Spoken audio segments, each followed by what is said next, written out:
Prophet Muhammad और टेफ की सब्र भरी कहानी। ये कहानी इस्लाम की तारीख की सबसे दिल को छू लेने वाली कहानियों में से एक है। इसमें सब्र, रहमत और माफी का ऐसा सबक है जो दुनिया के लिए मिसाल बन गया। मक्का में मुश्किलें।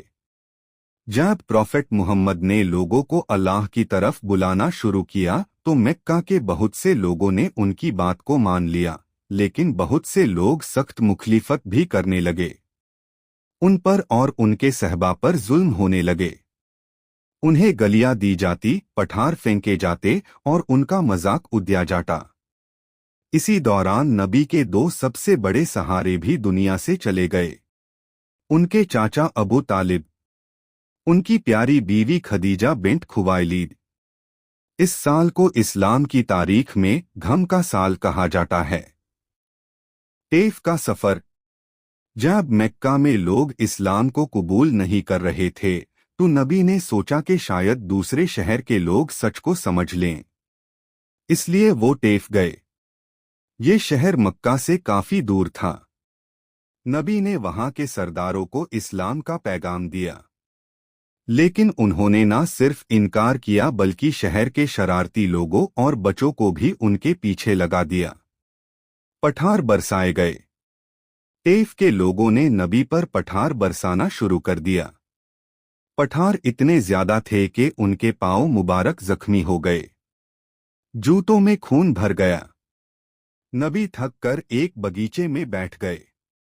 ये बगीचा उत्बाह आइबिन रबियाह और शाइबा आइबिन रबियाह का था। वहां नबी ने अल्लाह से एक मशहूर दुआ की, या अल्लाह, अगर तू मुझसे नाराज नहीं है तो मुझे इन मुश्किलों की कोई परवाह नहीं।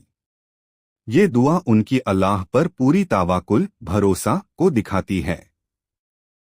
फरिश्ता और पहाड़ों का ऑफर।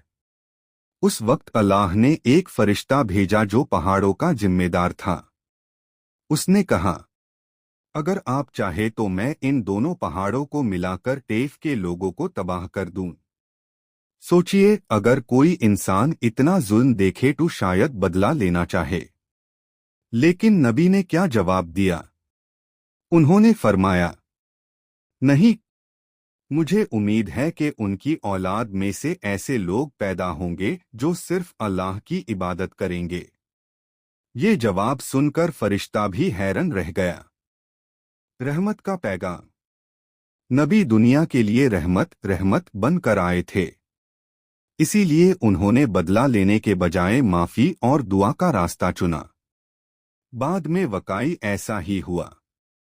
कुछ सालों बाद टेफ के बहुत से लोग इस्लाम में दाखिल हो गए। कहानी का सबक। इस कहानी से यूं बहुत बड़े सबक मिलते हैं। मुश्किल वक्त में सब्र करना चाहिए। दुश्मन के साथ भी माफी और रहमत का बर्ताव करना चाहिए।